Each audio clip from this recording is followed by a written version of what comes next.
Hi,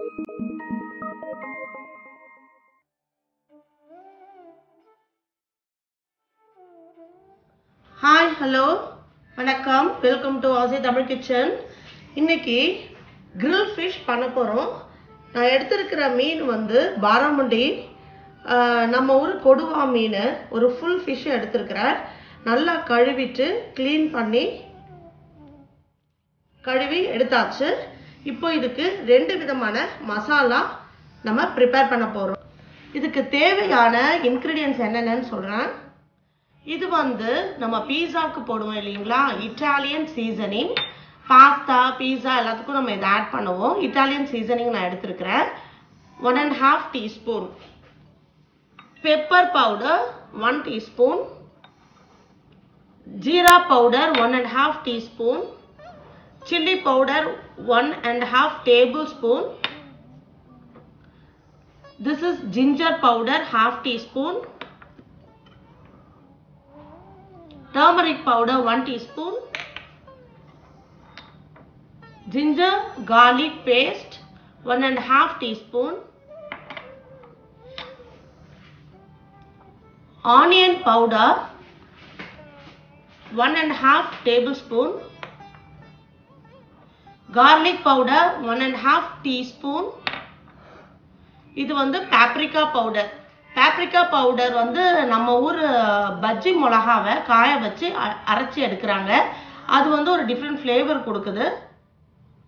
so இப்போ நம்ம ரெண்டு விதமான மசாலா ப்ரிப்பேர் பண்ண போகிறோம். ஒரு பவுல் எடுத்துக்கோங்க. ஒரு பவுலில் 2 டேபிள்ஸ்பூன் ஆயில் எடுத்துக்கோங்க. அதில் கொஞ்சம் சால்ட் போட்டு நான் மிக்ஸ் பண்ணியிருக்கேன். இதில் நம்ம சீசனிங் எடுத்துக்கோங்க, இட்டாலியன் சீசனிங், அதை ஆட் பண்ணிக்கோங்க. paprika பவுடர் இது கிடைக்கலனா ஒன்றும் பிரச்சனை கிடையாது, நம்ம ஆர்டினரி மிளகா பொடியை ஆட் பண்ணிக்கலாம்.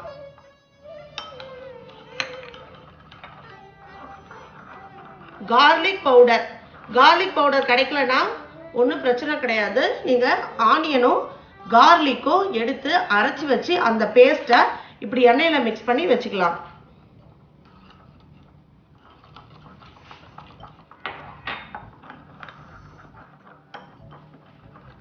இப்போ ஆனியன் பவுடர் ஆட் பண்ணிக்கலாம்.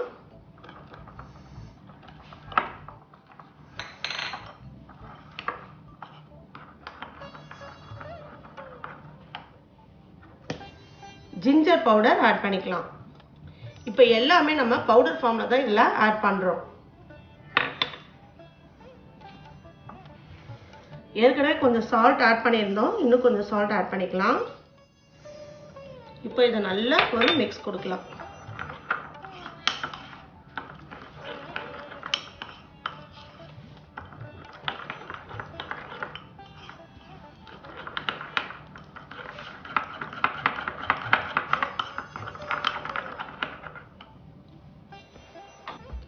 ஸோ ஒரு பிளேட் எடுத்துக்கோங்க.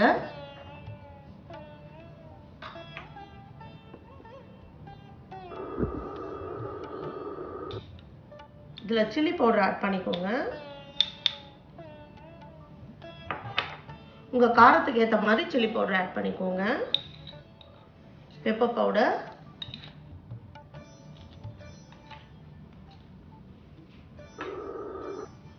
ஜிஞ்சர் garlic பேஸ்ட்,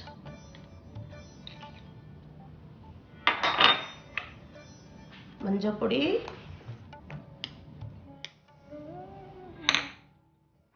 சீரக பொடி,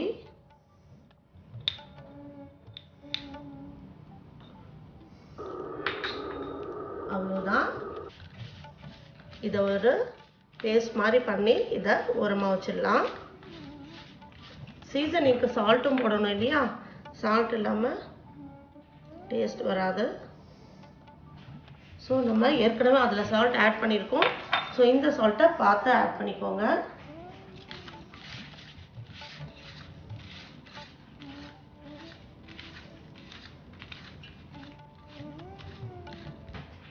few drops of water add பண்ணிக்கோங்க.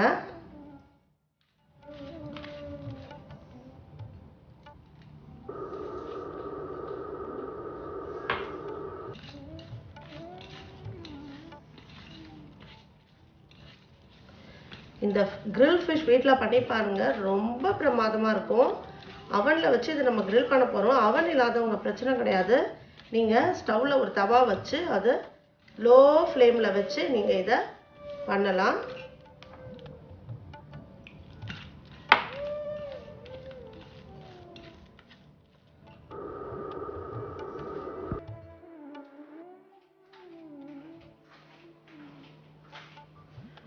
இப்போ நம்ம மசாலா எல்லாம் நம்ம ரெடி பண்ணி வச்சிட்டோம். இப்போ இந்த ஃபிஷ்ஷை நல்ல ஒரு டீப் கட் கொடுங்க. அப்போ தான் நம்ம ப்ரிப்பேர் பண்ணி வச்சுருக்க மசாலா இது உள்ளே போகும். நான் எடுத்திருக்க ஃபிஷ் வந்து ஒரு 3/4 கிலோ இருக்கும்.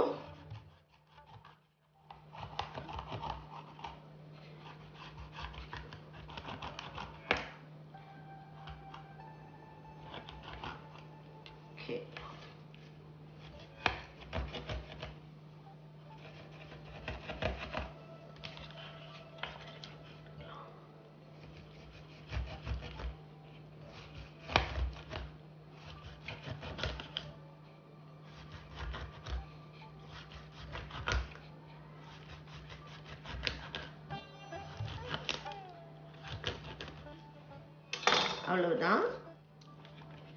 இப்போ நம்ம மசாலாவை எடுத்து அதை ஜென்டிலாக லிக்விடாக ஒன்று பண்ணியிருந்தோம் பார்த்தீங்களா, ஆயில் ஆட் பண்ணி நம்ம ப்ரிப்பேர் பண்ணி வச்சுருந்த இந்த மசாலாவை உள்ள நல்லா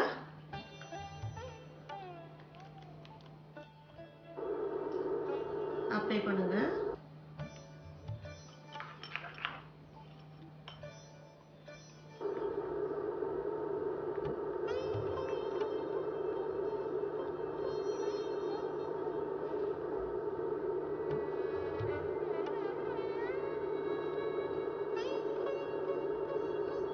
நம்ம நார்மலாக ஃபிஷ் ஃப்ரை, ஃபிஷ் கறி சாப்பிட்ருப்போம். இது செஞ்சு பாருங்கள், டிஃப்ரெண்ட்டாக இருக்கும் டேஸ்ட்டு.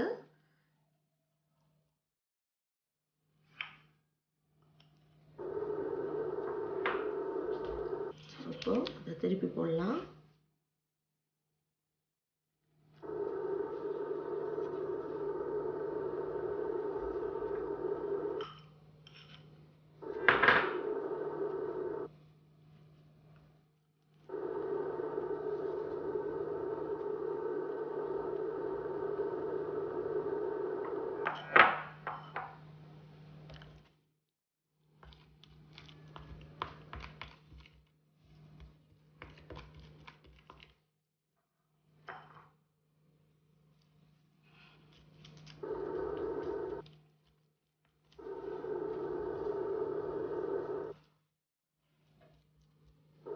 இப்போ நம்ம கையை வச்சு நல்லா இன்னும் டீப்பாக இந்த மசாலாவை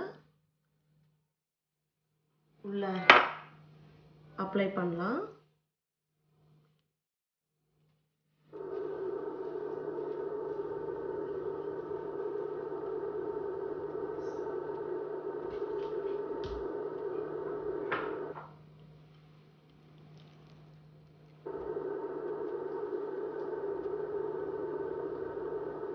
உங்களுக்கு இட்டாலியன் சீசனிங் கிடைக்கலனா பரவாயில்ல, நீங்கள் ஆட் பண்ண வேண்டாம்.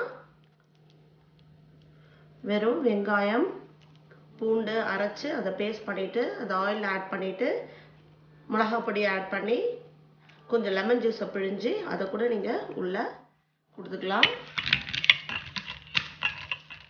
இப்போது வெளியில் நம்ம பேஸ்ட் மாதிரி பண்ணி வச்சுருந்தோம் இல்லைங்களா, அதை ஆட் பண்ணுறோம். நல்லா அப்ளை பண்ணிடுங்க.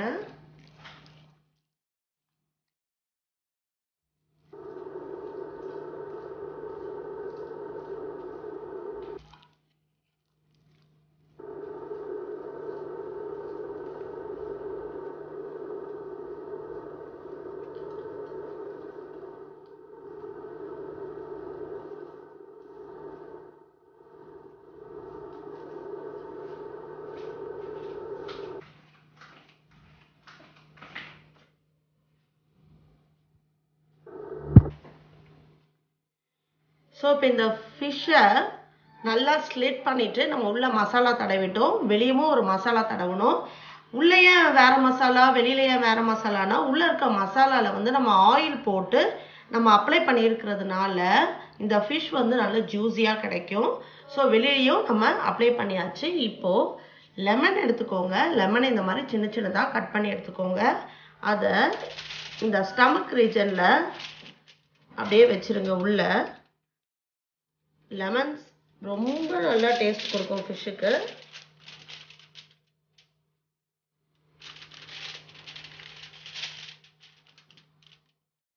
இப்போ நான் வந்து கொரியாண்டர் அண்ட் பார்ஸ்லி வந்து நம்ம ஊர் கொரியாண்டர் மாதிரி தான் அதுவும் ஒன்று நல்லா வாசனையாக இருக்கும். சீசனிங்க்கு யூஸ் பண்ணுவாங்க. இப்போ கொத்தமல்லியும் பார்ஸ்லியும் சின்னதாக நான் கட் பண்ணி வச்சுருக்கிறேன். அதை ஃபுல்லா ஸ்டஃப் பண்ண போகிறேன்.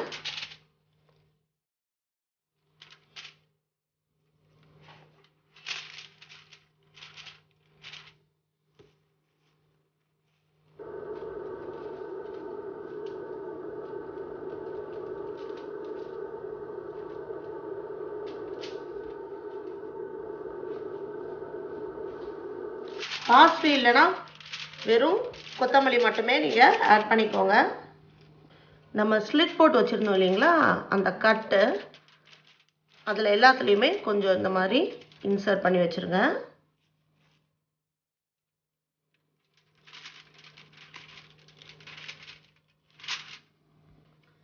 பாருங்க, பார்க்கவே அவ்வளோ ஒரு சாப்பிடணும் போல் இருக்குது. ஸோ இதை நம்ம வந்து 2 ஹவர் அப்படியே மேரினேட் பண்ண விட்டுருங்க. அதுக்கப்புறம் நம்ம இதை அவனில் கிரில் மோடில் வச்சு கிரில் பண்ண போகிறோம். ஹை டெம்பரேச்சரில் வச்சு ஒரு 15 to 20 minutes இது குக் ஆகிறதுக்கு ஆகும். இப்போ இதை நம்ம மேரினேட் பண்ணி ஒரு 1 to 2 hours விட்டுடலாம். இப்போ இதை நம்ம கிரில் மோடில் வச்சு 240 degree Celsiusல 15 to 20 minutes கிரில் பண்ணி எடுக்கலாம்.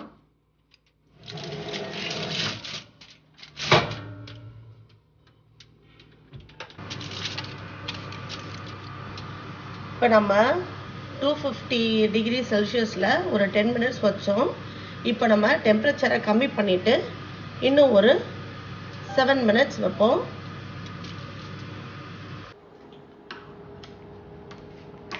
பாருங்க, சூப்பர்பா டேஸ்டியான ஃபுல் ஃபிஷ் கிரில் ரெடி ஆகிடுச்சு. நம்ம ஹை டெம்பரேச்சரில், அதாவது 250 டிகிரியில் 10 minutes வச்சுருந்தோம். அதுக்கப்புறம் கம்ப்ளீட்டாக லோ டெம்பரேச்சரில் நம்ம செல்சியஸில் ஒரு 7 minutes வச்சுருந்தோம். ஸோ பியூட்டிஃபுல்லாக கிரில் ஆகி நம்ம பாராமுண்டி கொடுவா மீன் ரெடி ஆகிடுச்சு. இதை நீங்கள் வந்து சைட் டிஷ்ஷாகவும் சாப்பிட்லாம். இதை நீங்கள் வந்து ரைஸோடு சாப்பிடுங்க. It's up to your wish. Thanks for watching my videos. Please like and subscribe. Thank you.